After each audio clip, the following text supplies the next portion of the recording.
Chegamos agora no segundo tópico da nossa lição e este tópico vai falar sobre algo que muitas vezes afeta cada um de nós, que é a presunção. É quando nós nos avaliamos muito bons e também merecedores de alguma coisa, de algum favor, principalmente da parte de Deus.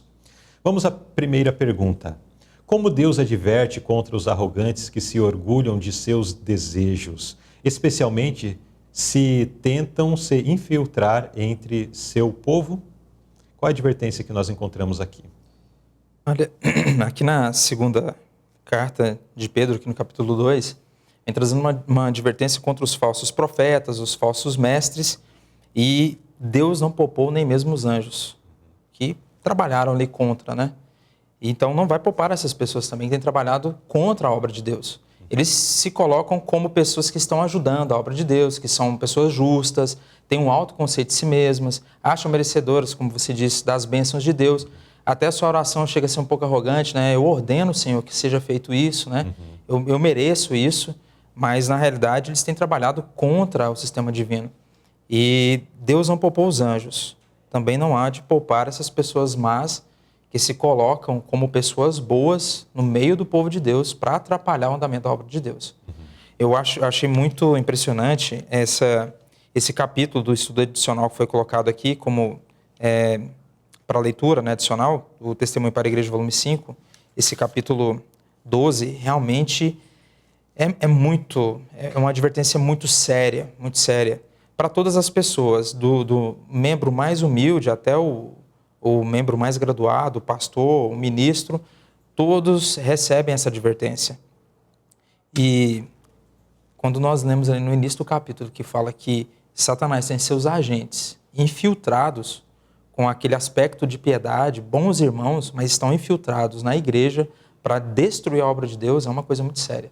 E aí fica aquela pergunta, você está falando de presunção, né? Autoconceito, será que eu tenho um conceito tão bom de mim a ponto de achar que o que eu faço não está atrapalhando a obra de Deus? Fica assim aquela dúvida, né? Mas, de fato, precisamos estar vigilantes, como disse no primeiro tópico, porque pode acontecer de eu estar atrapalhando a obra de Deus, ser um instrumento do inimigo e não perceber. É por isso que precisamos da sobriedade, nos colocar sempre no crivo do Senhor, trabalhar com humildade, trabalhar no sentido de agregar, de ajuntar, não de espalhar. Exato. Tem uma frase da nota que diz assim: sempre há um poder enfeitiçante nas heresias e na imoralidade. A mente fica tão iludida que não consegue raciocinar de forma inteligente. E uma ilusão a conduz cada vez mais para longe da pureza. A pessoa ela tem esse conceito de que está fazendo a coisa certa, né? Dentro dessa questão da presunção. Não, o que eu entendo está certo. E as pessoas ficam tão iludidas com aquela ideia, principalmente com os diversos ventos de doutrina que aparecem, surgem, e que a pessoa acha que é a luz mais brilhante que tem. Foi a iluminada que recebeu aquela revelação especial da parte de Deus, assim, de uma forma que ninguém viu, mas ela consegue ver.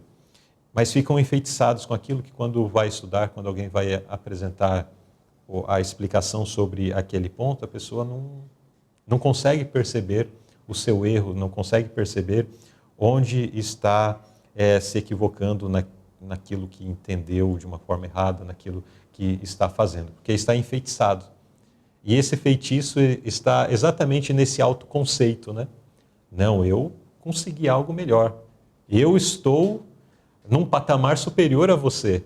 Tudo parte da questão da presunção. E até fica uma pergunta para os nossos ouvintes, os internautas que estão acompanhando esse estudo.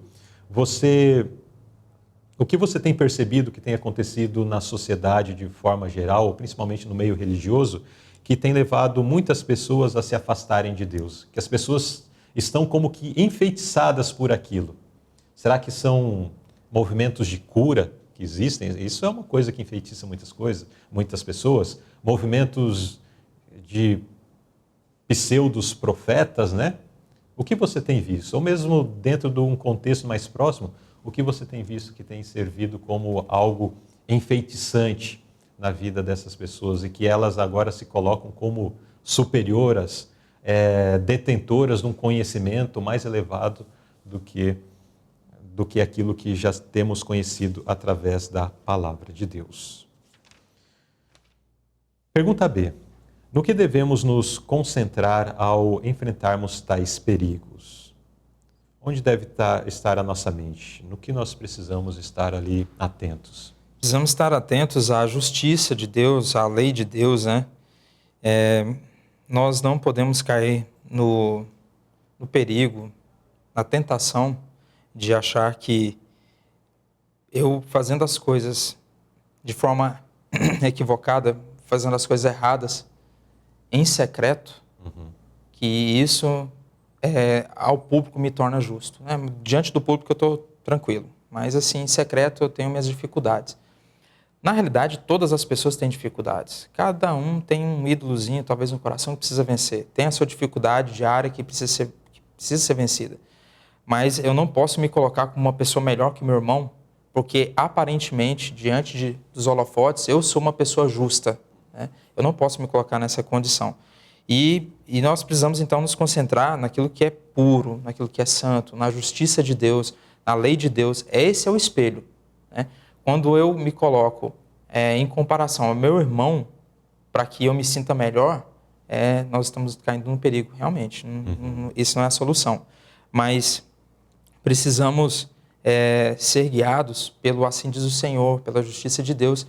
E um outro detalhe também aqui, que eu encontrei, é que tem um outro aspecto também, né, Luzilei? Tem aquele outro aspecto assim, que eu sempre acho que as outras pessoas estão fazendo sempre coisas ruins. Parece assim que eu estou tão acostumado a fazer as coisas em secreto, a fazer as coisas erradas sem ninguém perceber, sem ninguém ver, que eu também acho que todas as pessoas ao meu redor são do mesmo jeito. Então eu já olho para aquela pessoa e falo, olha, essa pessoa está fazendo isso aí e eu tenho certeza, já começam as ruins suspeitas, isso também não traz o agrado de Deus. Tanto a pessoa fazer o que é escondido e colocar num aspecto de autopiedade, de justiça perante os holofotes, e também dessa mesma pessoa começar a julgar, a ter já um preconceito dos atos de outra pessoa também é ruim. E muitas vezes a gente cai nessa tentação, né? De achar, olha, esse irmão, com certeza, se ele está fazendo isso, ele já está fazendo isso também, já está fazendo aquilo outro também. Então, nossa mente, ela tem assim, é infinita. A nossa mente, assim, ela tem uma capacidade muito grande, né, de pensar muitas coisas, de imaginar muitas coisas, né? É interessante isso, porque o julgamento que nós prestamos, e aqui voltando até ao primeiro tópico que falou sobre o julgamento que nós fazemos das outras pessoas, geralmente diz mais de nós mesmos, de quem julga, do que de quem está sendo julgado. Porque nós espelhamos ou nós colocamos, fugiu o termo a ser, mas nós jogamos sobre outra pessoa os nossos próprios defeitos. Então, inclusive em sessões de psicologia, geralmente o psicólogo, ao ouvir o seu paciente, ele deixa o paciente falar.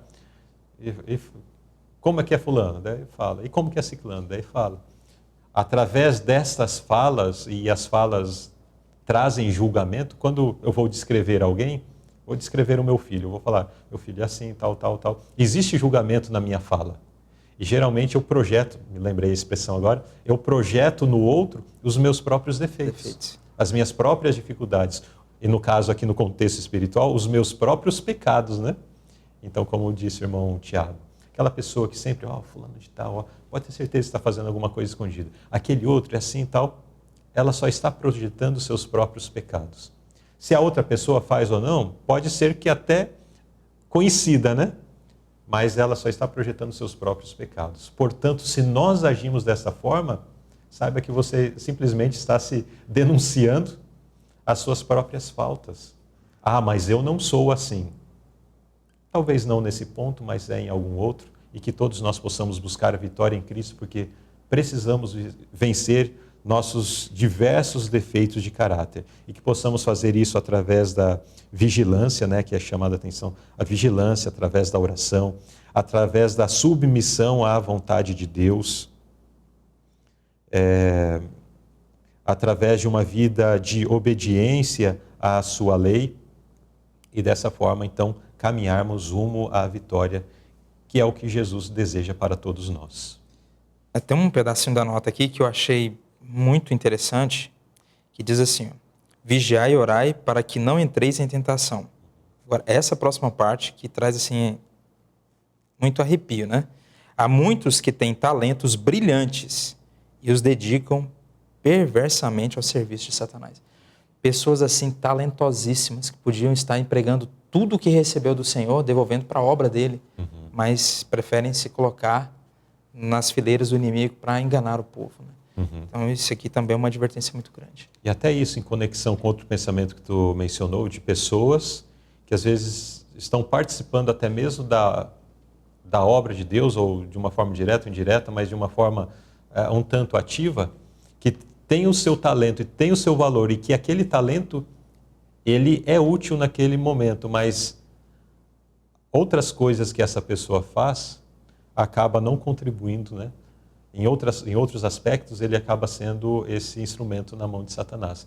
Às vezes é um músico por excelência, tem o seu valor cantando para animar uma programação, um evento evangelístico e tal, chamando atenção para a mensagem de Deus, cria tudo aquilo, mas nos bastidores é uma pessoa que critica, uma pessoa que se envaidece daquilo, é uma pessoa que está sempre criando situações. Voltando novamente a isso aqui, prestando serviço a Satanás. E aí eu fico pensando, qual o tamanho da sua influência? Qual o tamanho da minha influência? Será que eu influencio para o bem, influencio para o mal?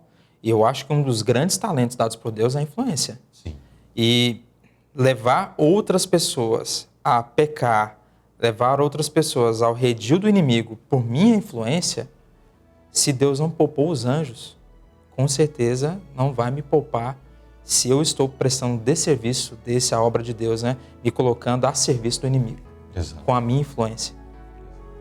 Muito cuidado, vigilância e oração para que nós não venhamos, através disso, fazer mal à nossa própria alma e tampouco àqueles que estão ao nosso redor.